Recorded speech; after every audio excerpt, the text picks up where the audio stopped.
Hey everybody, it's Mr. Liebrick. Today I'm going to teach you how to address an envelope.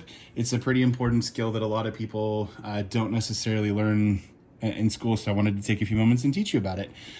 So a letter typically has three parts, at least the envelope does. So the first is the return address. So this is the address of the person who's sending the letter. In this case, I'm using a fictitious address to send a letter from 1900 Main Street, Yakima, Washington, 98901, to a fictitious John Smith that lives on 1700 Walnut Avenue in Seattle, Washington, 98101.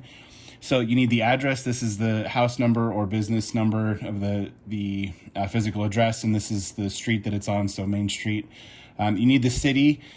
The state, this is a postal abbreviation. Every state has one, and some of them are not necessarily obvious, so it's always important to check, make sure you're sending it to the right state abbreviation.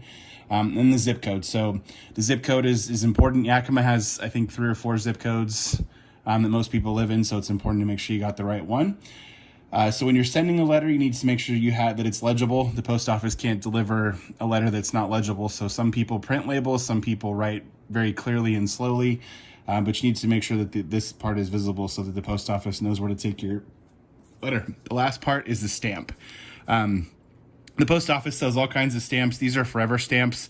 So I could put this postage on a letter 100 years from now and the post office would still deliver it. That's one of the cool things about the Postal Service. These are pretty plain U.S. stamps. There's always an American flag one. This is the 2018 version of it. I usually have a roll of these to pay for when I pay my bills. I use these as my stamps.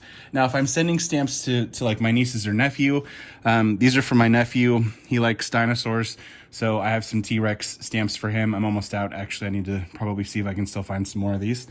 My nieces, they really like Sesame Street, so I always have Sesame Street stamps that I use when I'm sending postage to them. They also sell like these occasionally. Like these were some commemorative stamps of President Kennedy, and I thought they were cool, so I bought a book. I still have some. I've had these actually for a while. I don't know how old they are. And then there's other kinds like post office murals. So like these are stamps of murals in post offices from across the country. It's just an interesting thing. I don't keep them in a book or anything. I just have lots of stamps on hand. So again, to review, return address, the person sending the letter, the sender address, so this is the person receiving the letter, and then the postage goes up here in the corner. The post office does require postage to deliver mail, but they will deliver anywhere in the United States or in any of the U.S. territories that receive mail, or APOs, that's a foreign post overseas. They also will mail your ballots for free, so when you turn 18 and you're mailing your ballot, you don't have to put a stamp on it. That's one of the cool things about Washington. So I hope you enjoyed this video.